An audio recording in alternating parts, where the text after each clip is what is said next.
2013년 겨울훈련 집회 창세기 결정 연구 2 육주 개요 두 여인의 비유 아브라함의 아내인 사라와 아브라함의 첩인 하갈은 두 언약, 곧 약속의 언약과 율법의 언약에 대한 비유이다.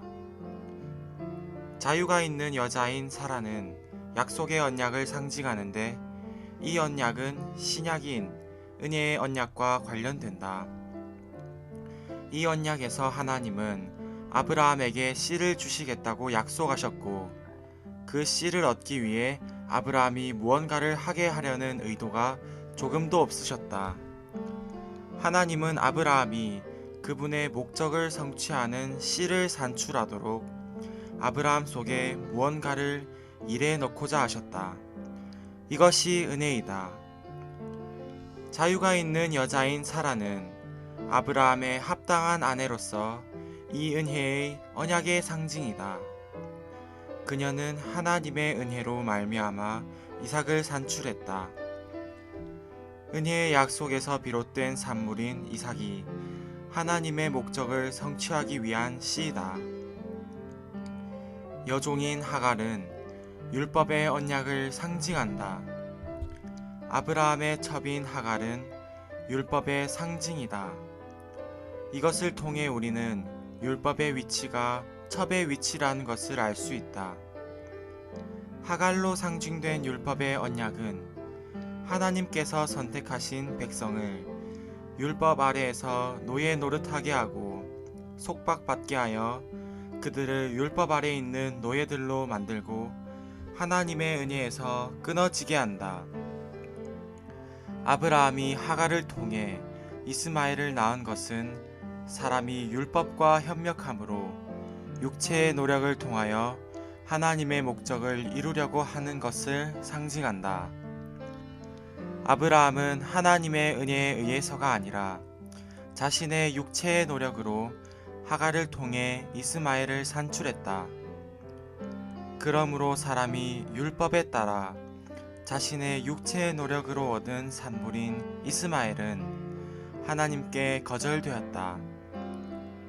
약속은 창세기 12장 2절과 7절, 13장 15절부터 17절까지, 15장 4절과 5절에서 주어졌고 언약은 15장 7절부터 21절까지에서 맺어졌다. 하나님의 의도에 따라 약속의 언약이 율법의 언약보다 먼저 왔다. 하나님은 율법을 가져오실 의도가 없으셨고 또한 사람이 그분의 목적을 성취하기 위해 자신의 노력으로 율법을 지키게 하실 의도가 없으셨다. 하나님께서 본래 의도하신 것은 하나님 자신을 사람 속에 일에 넣으심으로 사람을 통해 그분의 목적을 성취하시는 것이다. 하나님께서 창세기 15장 7절부터 21절까지에서 아브라함과 맺으신 언약은 창세기 17장 1절부터 14절까지에서 할례로 확증되었다. 창세기 17장 1절에서 하나님은 그분 자신을 모든 것을 충족시키는 하나님으로 아브라함에게 계시하셨다.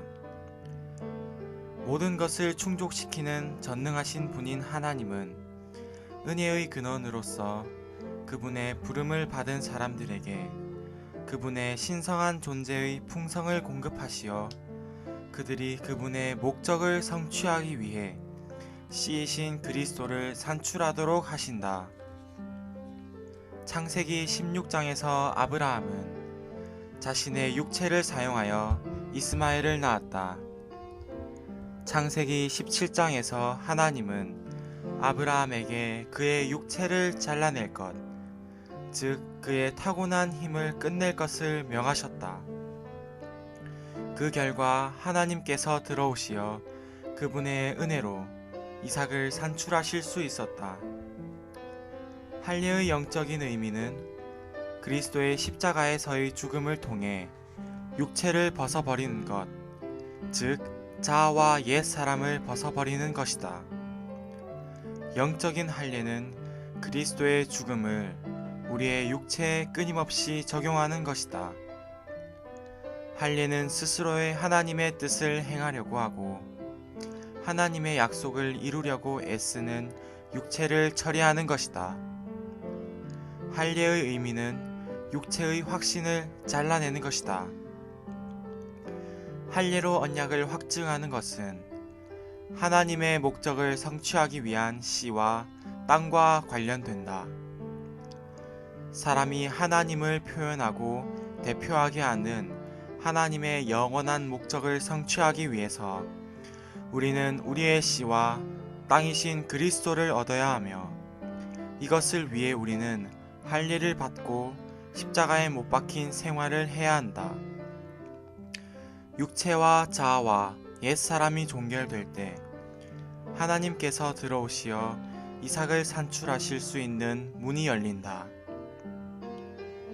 우리는 창세기에 있는 아브라함의 체험의 빛 안에서 갈라디아서 4장 21절부터 31절까지를 고찰해야 한다.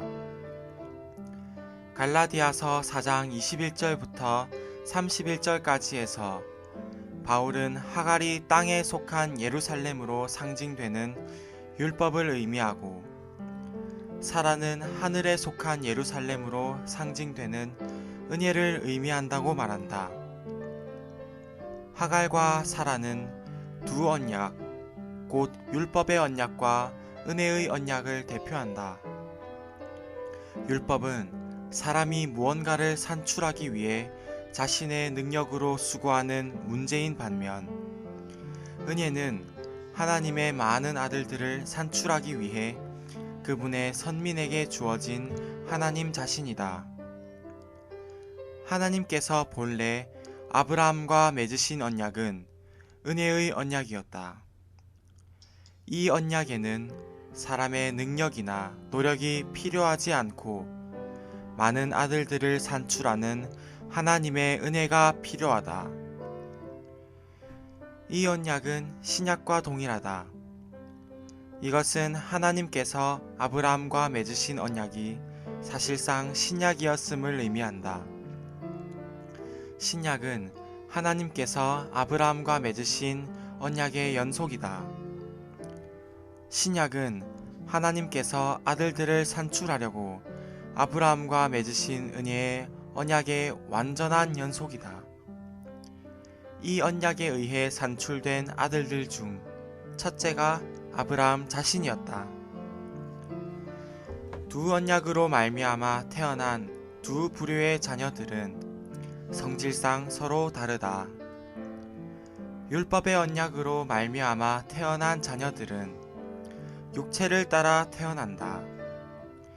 약속의 언약으로 말미암아 태어난 자녀들은 그 영에 따라 태어난다. 육체를 따라 태어난 자녀들에게는 하나님께서 약속하신 복에 참여할 권리가 없지만 그 영에 따라 태어난 자녀들에게는 완전한 권리가 있다. 우리에게 은혜와 그리스도와 생명 주시는 영이 있기 때문에 우리는 그 영에 따른 자녀들이다. 이 영은 이제 우리의 영 안에 계시며 우리를 그 영에 따른 자녀들이 되게 하신다. 이것이 갈라디아서 3장과 4장에 있는 놀라운 계시이다.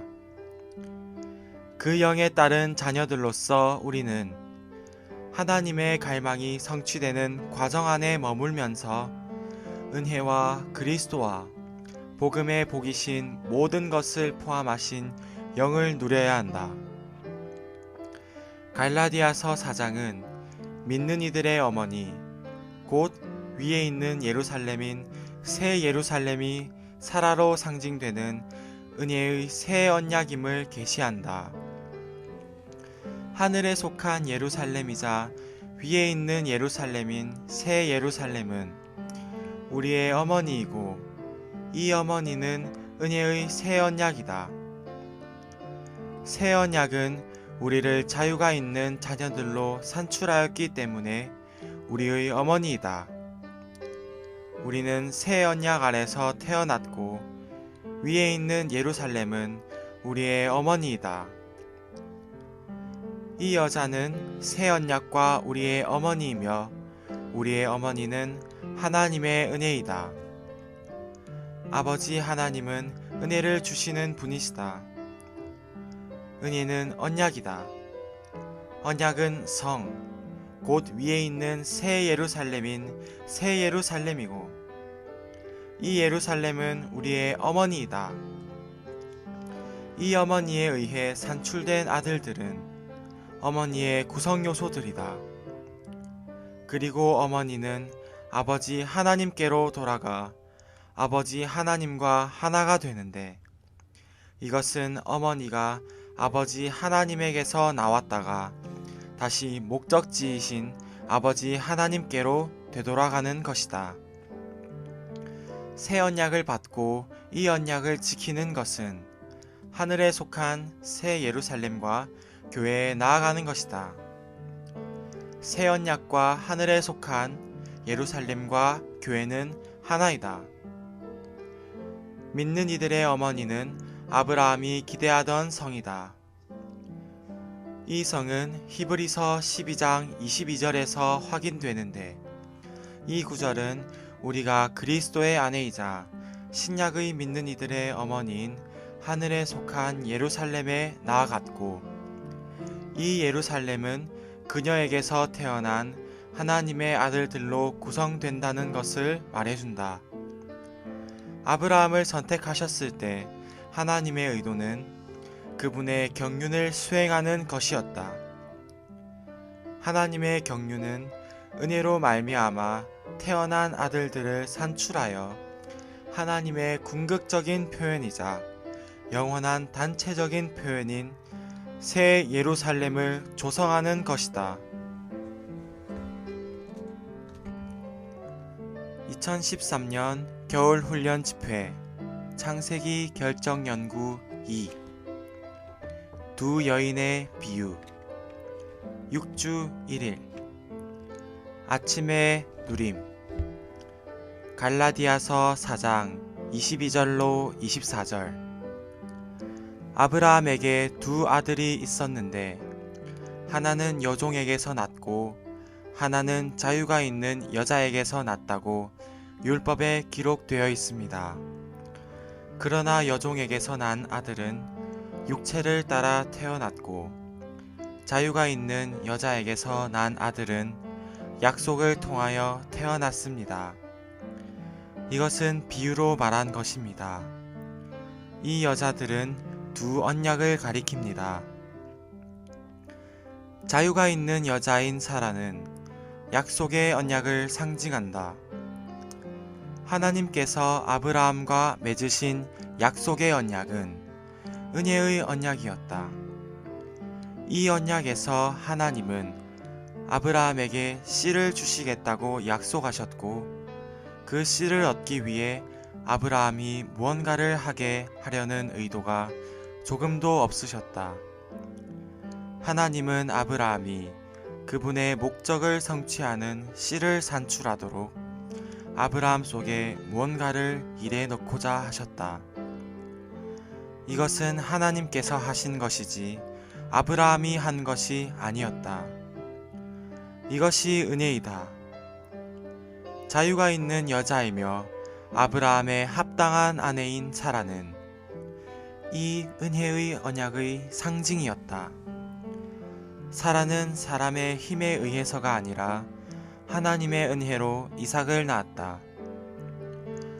오늘의 읽을 말씀 하나님의 목적을 성취하기 위한 씨는 하나님께서 우리 안에 일해 넣으시고 우리를 통해 우리로부터 산출하신 그리스도 자신이다.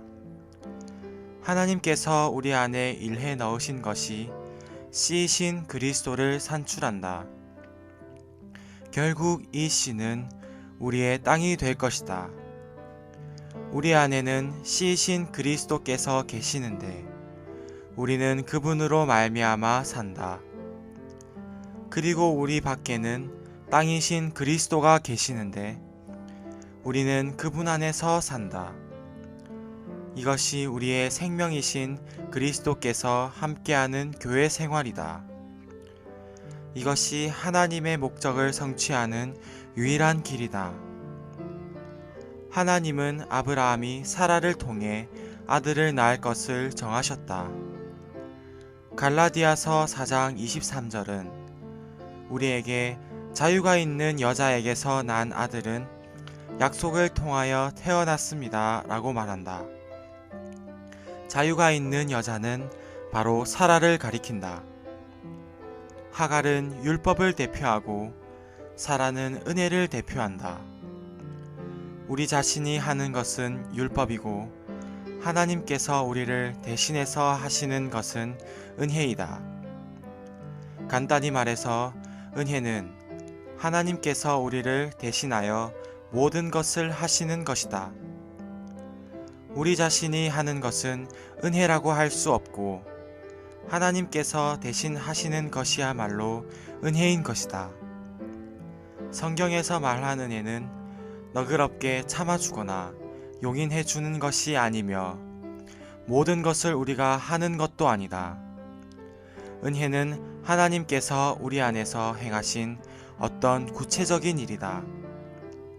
하나님께서 아브라함 안에서 하고자 하셨던 구체적인 일은 사라로 말미암아 이삭을 낳는 것이었다.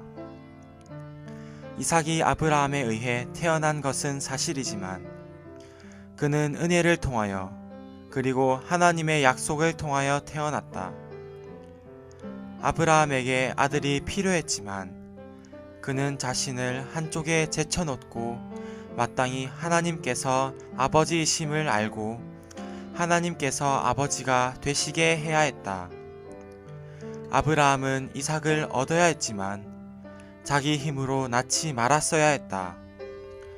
바꾸어 말해서 만일 우리가 땅을 유업으로 얻는 그리스도를 얻기 원하고 또한 하나님을 위해 서 있기를 원할지라도 우리 자신에 의해서 그리스도를 산출하려고 하지 말아야 한다는 것이다. 우리는 우리 스스로 행동하거나 무언가를 하지 말아야 한다. 우리는 우리 자신을 제쳐둬야 한다. 이것이 가장 큰 시험이자 가장 견디기 어려운 시험이다. 바로 이 점에서 하나님의 종들이 가장 많이 실패한다. 우리가 반드시 기억해야 할 것은 하나님의 일에 죄가 없어야 할 뿐 아니라 우리 자신의 노력 또한 없어야 한다는 것이다. 하나님께서 관심하는 것은 얼마나 일을 잘했는가에 있지 않고 누가 그 일을 했는가에 있다. 그러나 안타깝게도 사람에게 죄를 범하지 말라고 권하기는 쉬워도 스스로의 노력으로 무엇을 하지 말라고 권하기는 쉽지 않다는 것이다. 그러나 하나님께서 우리를 이끄셔서 우리가 주님께 이렇게 말할 수 있는 지점에까지 이르기를 바란다. 주님, 당신의 뜻을 행하기 원합니다. 당신은 제 안에 계시고 반드시 저에게 당신의 뜻을 행할 수 있는 능력을 주셔야만 합니다. 저는 스스로 당신의 뜻을 행하기 위해 여기에 있는 것이 아닙니다. 당신의 뜻을 행하는 이는 내가 아니라 당신입니다. 오직 하나님 홀로 행하신 일만이 하나님의 마음을 만족시킨다.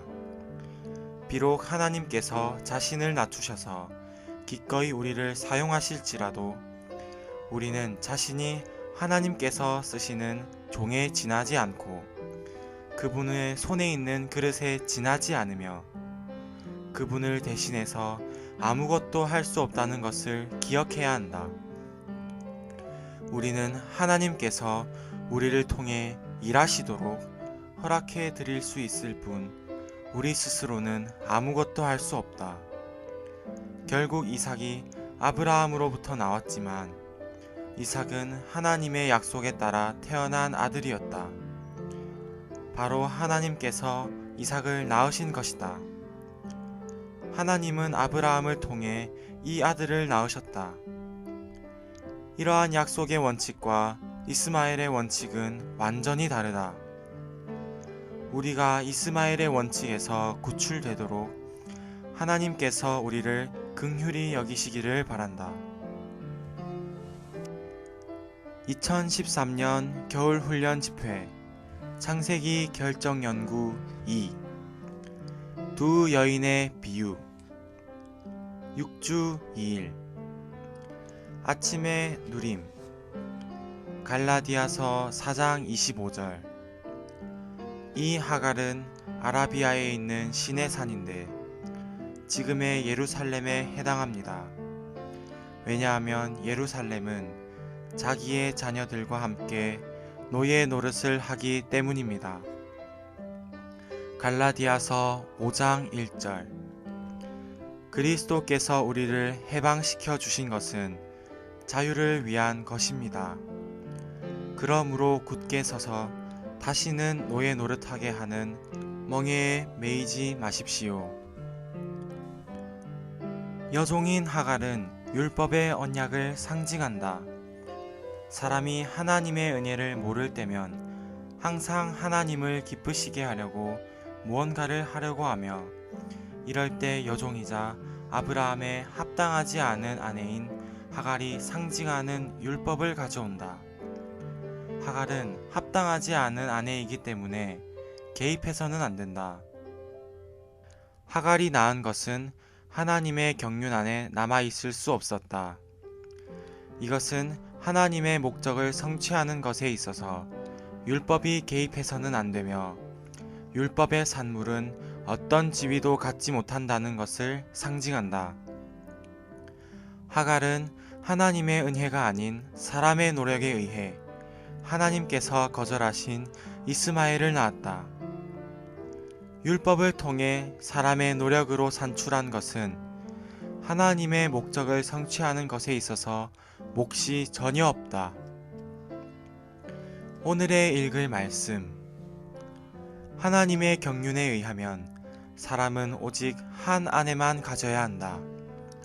그러므로 하갈로 말미암아 아브라함에게서 자손을 얻으려고 했던 사라의 제안은 절대적으로 하나님의 경륜에 반대되는 것이었다. 하갈은 합당한 아내가 아니라 첩이었다.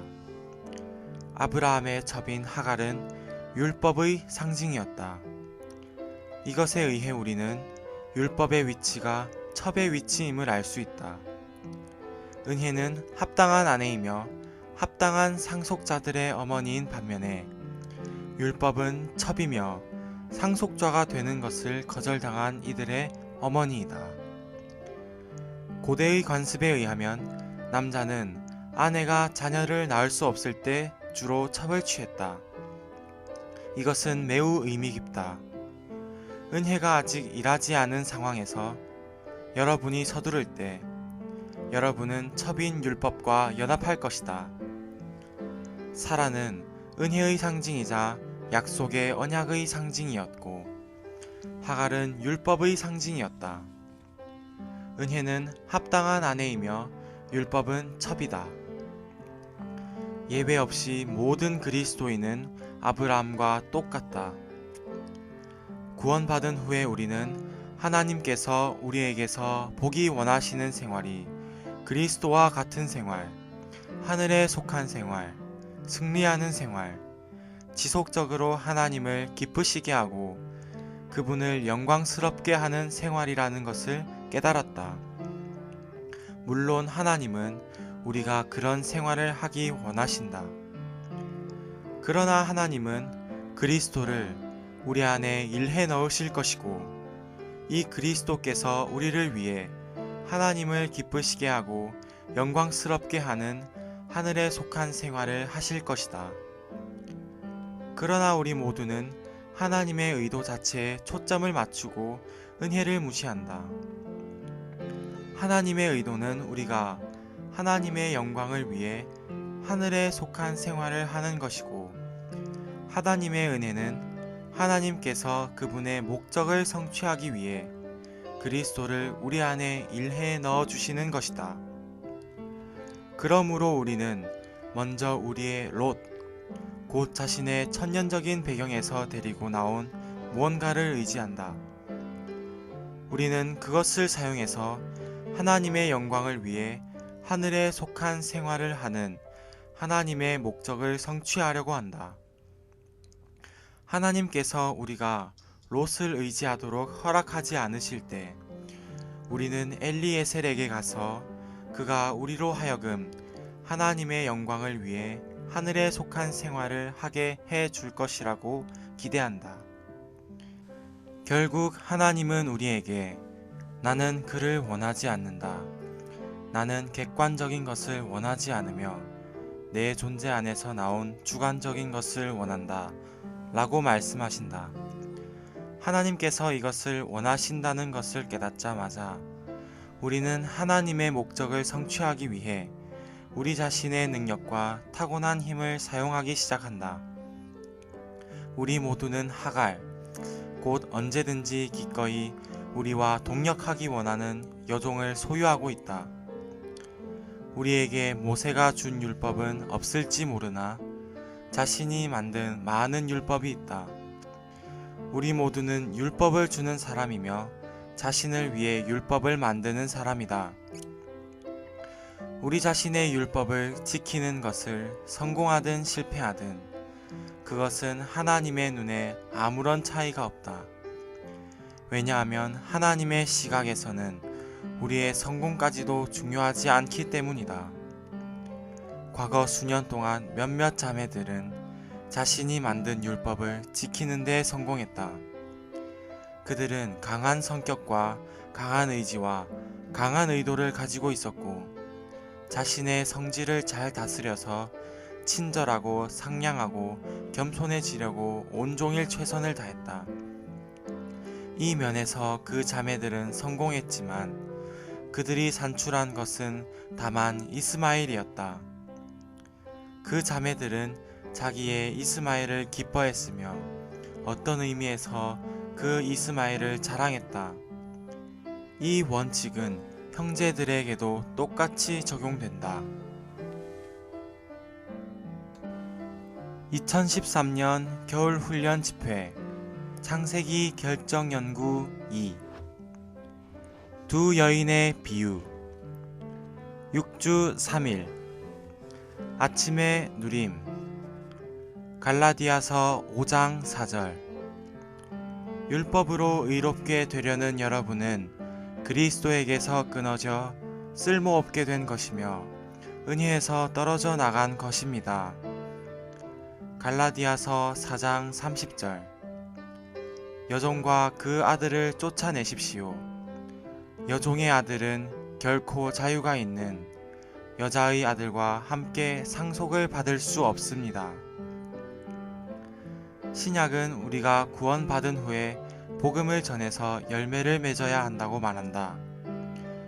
그러나 소위 사람들을 구원하는 일에서 얼마나 많은 천년적인 노력과 힘이 사용되고 있는지 이집트에서 얻은 수많은 종류의 하갈들이 사람들을 구원하는 데 사용된다.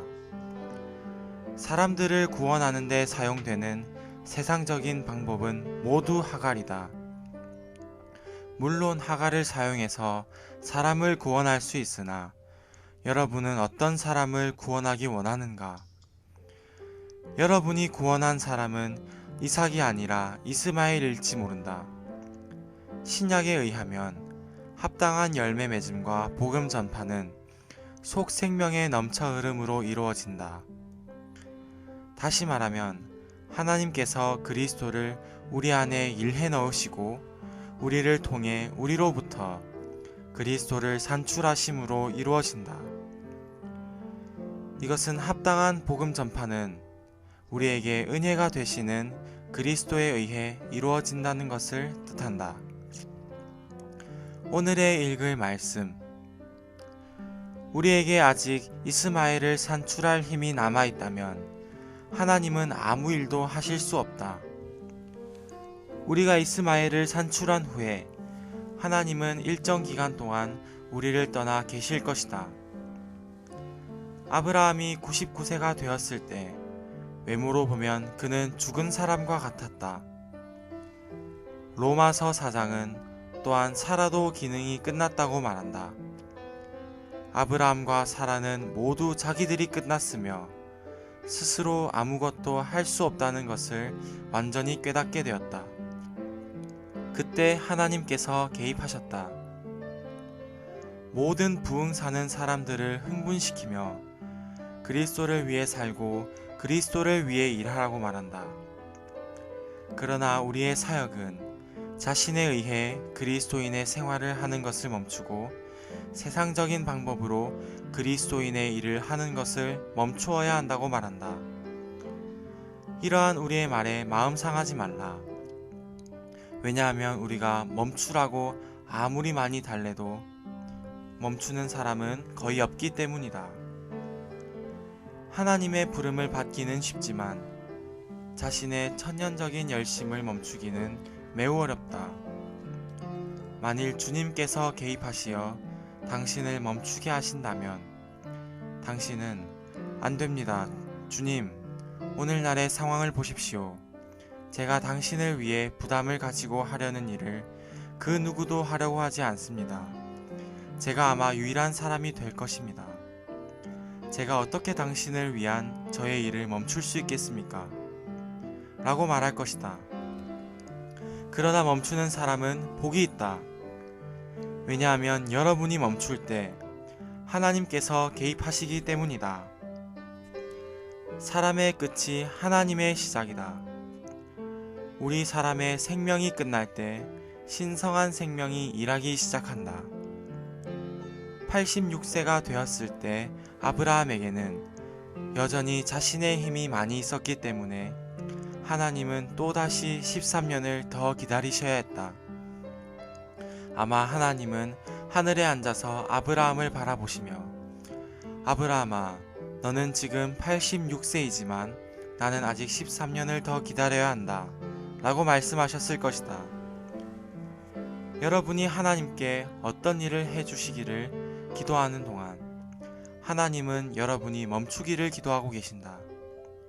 여러분이 오 주님, 그 일을 할 수 있도록 나를 도우소서 라고 말할 때 하나님은 나는 내가 멈췄으면 정말 좋겠다 라고 말씀하신다. 아브라함이 땅에서 매우 분주할 때 하나님은 아마 그를 바라보시며 이렇게 말씀하셨을 것이다. 가련한 아브라함아, 너는 그렇게 바쁠 필요가 없다. 그만 멈추고서 내가 개입하도록 허락해 주지 않겠느냐. 부디 멈추고 내가 하도록 허락하라. 내가 멈추지 않기 때문에 나는 너가 99세가 될 때까지 기다려야 한다. 하나님은 아브라함이 기능이 끝나 죽음에 임박한 사람이 될 때까지 기다리셨다. 그 후에 하나님은 개입하셔서 이렇게 말씀하실 수 있었다. 이제는 내가 시작한다. 이제는 내가 어떤 일을 시작할 때이다. 이스마엘은 육체의 노력의 산물이었으며 그는 하나님께 거절을 당했다. 이스마엘은 하나님께 거절을 당했을 뿐 아니라 하나님의 나타나심을 방해했다. 오늘날 우리의 체험도 동일한 것을 말해준다. 왜냐하면 우리의 이스마엘은 하나님과의 교통을 깨뜨렸고 우리에게 하나님이 나타나지 못하시게 했기 때문이다. 우리는 우리의 행동이나 일을 잊어버리고 하나님의 나타나심을 주의해야 한다. 하나님의 나타나심이 우리와 함께할 때 우리는 은혜 안에, 곧 은혜의 언약 안에 있는 것이다. 그러나 오늘날 대부분의 그리스도인들은 오직 자기의 행동과 일만을 주의하고 하나님의 나타나심과 임재를 주의하지 않는다. 우리에게 필요한 것은 하나님의 임재이다. 우리에게 필요한 것은 외적인 일의 외적인 열매가 아니라 우리 하나님의 내적인 나타나심이다. 2013년 겨울훈련 집회 창세기 결정연구 2 두 여인의 비유 6주 4일 아침의 누림 골로새서 2장 11절 여러분도 그분 안에서 손으로 행하지 않은 할례를 받았습니다. 그것은 곧 육체의 몸을 벗어버리는 그리스도의 할례입니다. 빌립보서 3장 3절. 하나님의 영으로 봉사하고 그리스도 예수님을 자랑하며 육체를 신뢰하지 않는 우리가 참된 할례를 받은 사람들입니다. 하나님께서 우리 안에 더해지시고 우리가 넓어지기 위해서 우리는 할례 받을 필요가 있다. 창세기 15장에서 하나님께서 아브라함과 맺으신 언약은 창세기 17장에서 할례에 의해 확증되었다.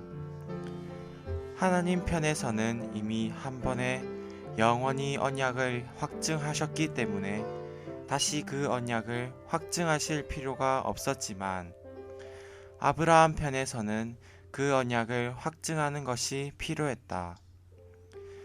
하나님은 그분의 언약에 대해 신실하셨지만 아브라함은 그렇지 않았는데 이는 그가 이스마엘을 낳기 위해 타고난 힘을 사용했기 때문이다. 아브라함이 이스마엘을 낳기 위해 하갈에게 타고난 힘을 사용한 것이 문제의 원인이었으므로 하나님은 아브라함에게 할례를 받게 하심으로써 그분의 언약을 확증하셨다. 오늘의 읽을 말씀. 신약에서 우리는 할례의 의미를 찾을 수 있다. 할례는 육체, 곧 옛사람을 벗는 문제이지 죄를 처리하는 문제가 아니다. 엄격하게 말하면 할례는 죄를 처리하는 것과 관계가 없다. 할례는 그리스도와 함께 십자가에 못 박히고 장사되는 것이다. 할례는 우리의 자아를 끝내는 것, 곧 육체를 끝내는 것입니다. 창세기 16장에서 아브라함은 자신의 육체를 사용했지만 창세기 17장에서 하나님은 그의 육체를 잘라내기를 원하셨다. 창세기 16장에서 아브라함은 자신의 타고난 힘을 발휘했지만 창세기 17장에서는 그의 힘이 끝나야만 했다. 이것이 할례이다. 오늘날에도 문제는 동일하다. 우리의 타고난 힘이 남아있는 한 하나님께서 오셔서 그분의 목적을 성취하기 위해 우리의 모든 것이 되시기는 어렵다. 하나님은 우리 안에 들어오셔서 우리의 모든 것이 되기를 원하시지만 우리의 육체, 우리의 타고난 존재와 힘, 우리의 옛사람과 옛자아는 하나님께서 우리의 모든 것이 되시는 것에 방해가 된다. 이 자아, 옛사람은 끝나야 한다. 그것은 할례 받아야 한다. 다시 말하면 십자가에 못 박혀야 한다.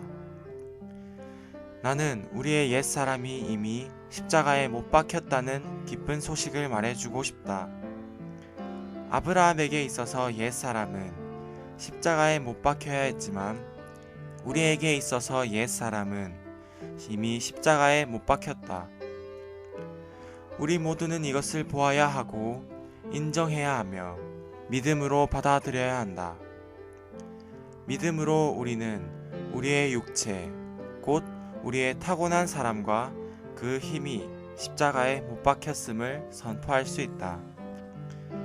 나는 그리스도와 함께 십자가에 못 박혔습니다.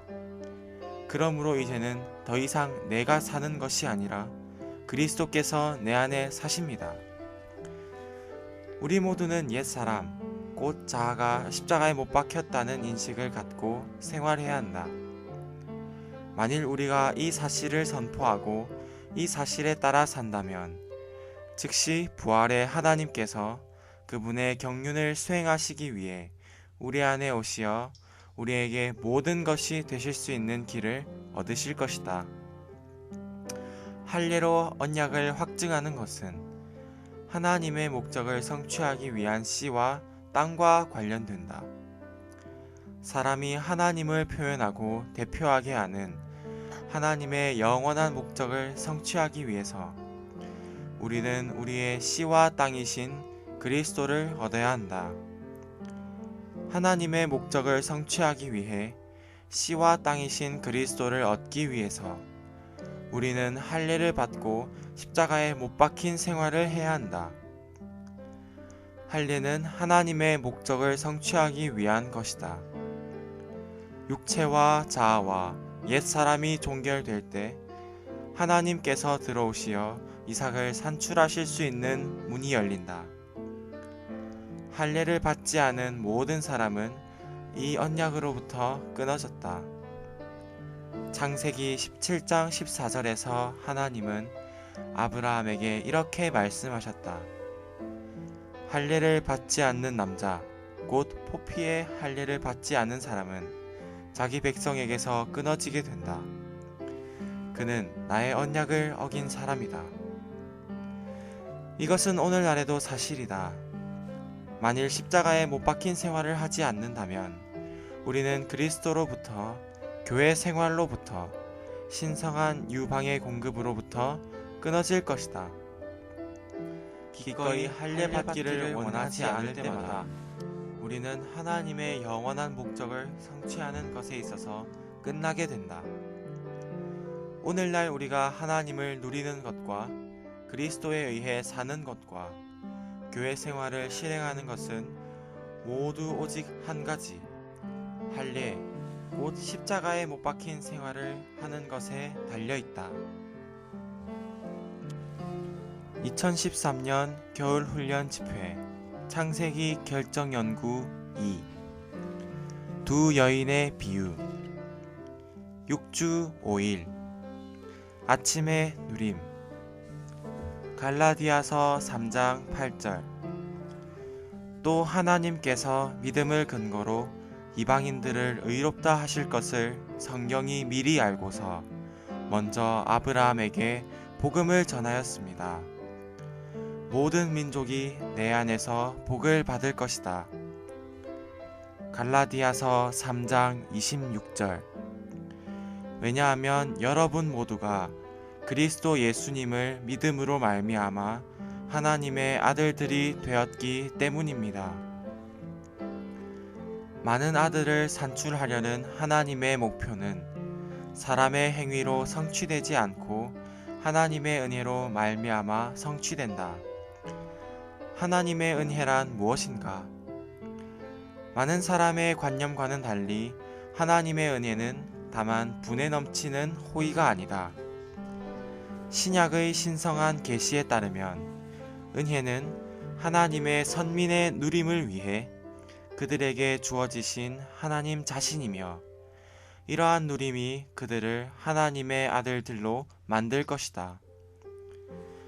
하나님의 은혜에 대한 이러한 이해는 요한복음에서 찾아볼 수 있다. 요한복음 1장에서 우리는 바로 하나님이신 말씀이 육체가 되었으며 은혜가 그분과 함께 왔다는 것을 본다. 이것은 그분께서 은혜로서 오셨다는 뜻이다. 요한복음 1장에 따르면 하나님은 그분의 선민이 영접할 수 있도록 은혜로 오셨다. 요한복음 1장 12절과 13절은 그러나 그분을 영접한 사람들, 곧 그분의 이름을 믿는 모든 사람에게는 하나님의 자녀가 되는 권위를 주셨다.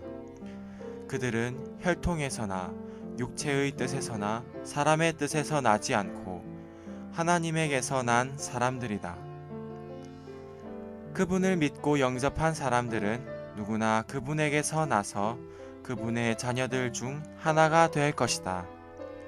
그러므로 하나님은 그분 자신을 은혜로 그분의 선민에게 주심으로써 많은 아들을 낳으신다.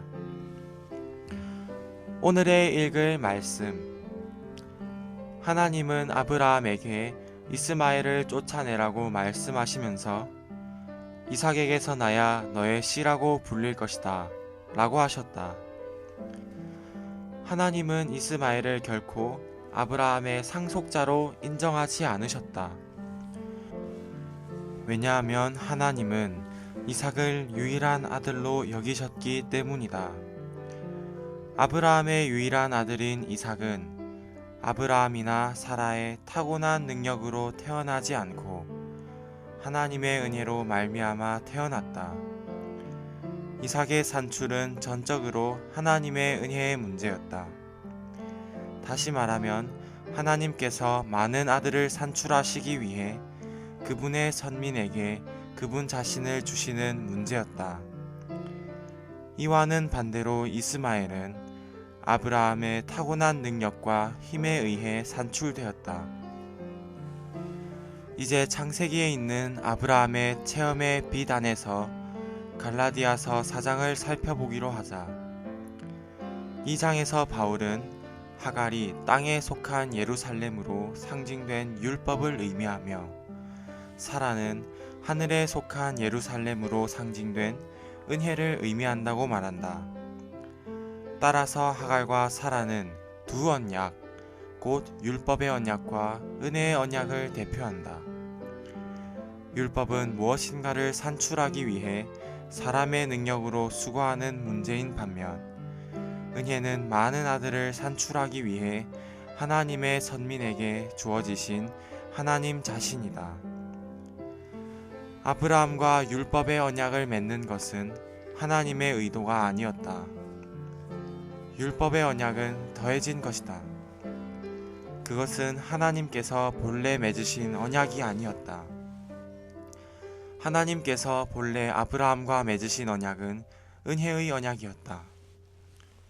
이 언약에는 사람의 능력이나 노력이 필요하지 않고 많은 아들을 산출하는 하나님의 은혜가 필요하다. 이 언약은 신약과 동일하다. 이것은 하나님께서 아브라함과 맺으신 언약이 사실상 신약이었음을 의미한다. 그러므로 신약은 하나님께서 아브라함과 맺으신 언약의 연속이다. 이삭, 야곱, 모세, 다윗과 같은 아브라함의 참된 후손들은 모두 우리가 오늘날 누리고 있는 이 언약 아래 있다. 그들은 율법의 언약 아래 있지 않았다. 비록 율법의 언약이 모세로 말미암아 주어졌다 할지라도 모세 자신도 그 언약 아래 있지 않았다. 오히려 하나님께서 보시기에 모세는 은혜의 언약 아래 있었다. 율법의 언약은 하나님을 위하여 아무것도 산출할 수 없다. 이 언약은 이스마엘들을 산출할 수 있을 뿐이다. 신약은 하나님께서 아들들을 산출하려고 아브라함과 맺으신 은혜의 언약의 완전한 연속이다. 이 언약에 의해 산출된 아들들 중 첫째가 아브라함 자신이었다. 아브라함은 믿는 모든 사람의 조상이다. 그러나 이 조상은 은혜의 언약에 의해 산출된 첫 번째 아들이었다. 구약에서 그 이후에 나오는 아들들에는 야곱, 다윗, 예레미야가 포함되지만 에서는 포함되지 않는다. 2013년 겨울훈련 집회 창세기 결정연구 2 두 여인의 비유 6주 6일 아침의 누림 갈라디아서 4장 26절 그러나 위에 있는 예루살렘은 자유가 있는 여자 곧 우리의 어머니입니다. 히브리서 12장 22절로 24절 그러나 여러분은 시온산과 살아계신 하나님의 성 곧 하늘에 속한 예루살렘과 장자들의 교회에 나간 것입니다. 갈라디아서 4장 26절부터 28절까지와 31절은 새 예루살렘이 믿는 이들의 어머니임을 계시한다. 이 어머니는 위에 있는 예루살렘, 곧 하늘에 속한 예루살렘이다. 갈라디아서 4장에서 하갈은 유죄 판결하고 죽음을 가져오며 노예가 될 자녀들을 산출하는 율법의 옛 언약을 상징하는 반면 사라는 의롭다 하고 생명을 가져오며 자유가 있는 자녀들을 산출하는 은혜의 새 언약을 상징한다. 하늘에 속한 예루살렘이자 위에 있는 예루살렘인 새 예루살렘은 우리의 어머니이고 이 어머니는 은혜의 새 언약이다.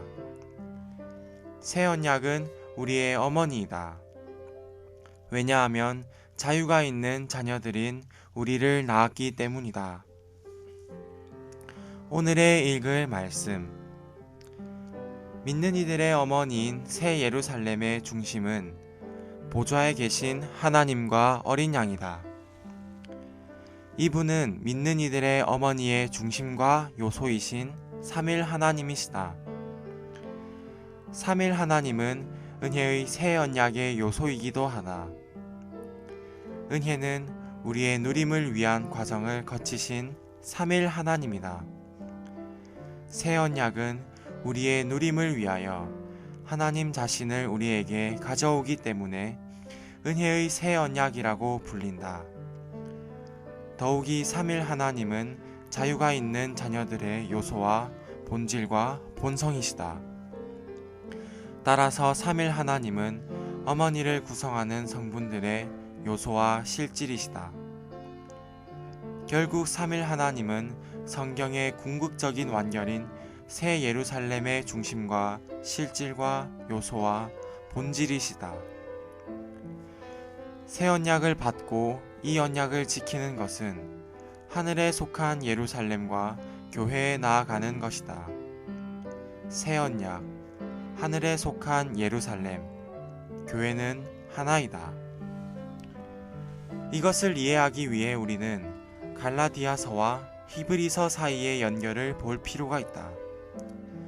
갈라디아서는 유대교를 다루면서 믿는 이들이 유대교로 돌아가지 말고 은혜 안에 머물러야 한다고 경고한다.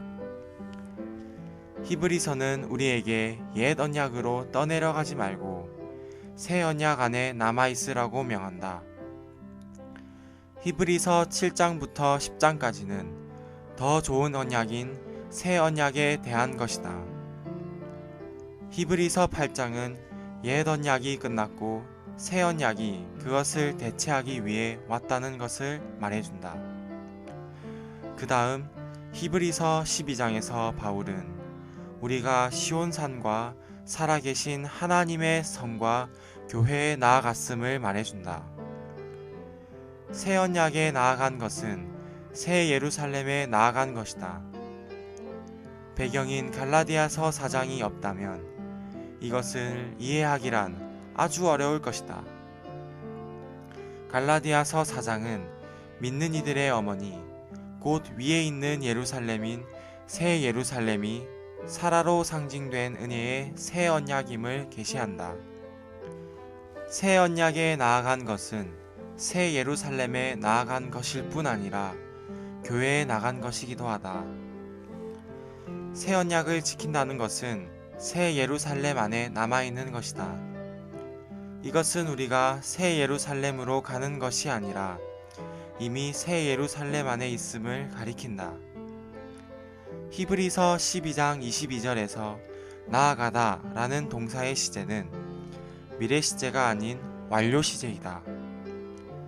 새 예루살렘은 새 언약이기 때문에 우리는 새 예루살렘에 이미 나아갔음을 안다. 우리는 새 언약을 받았으므로 새 예루살렘 안으로 들어갔다. 새 언약을 받은 것이 새 예루살렘 안으로 들어간 것이다. 새 예루살렘은 삼일 하나님께서 그분의 새 언약의 긴 과정을 통과하신 것의 궁극적인 완결이다. 삼일 하나님이 없다면 새 언약은 빈 껍데기에 불과할 것이다.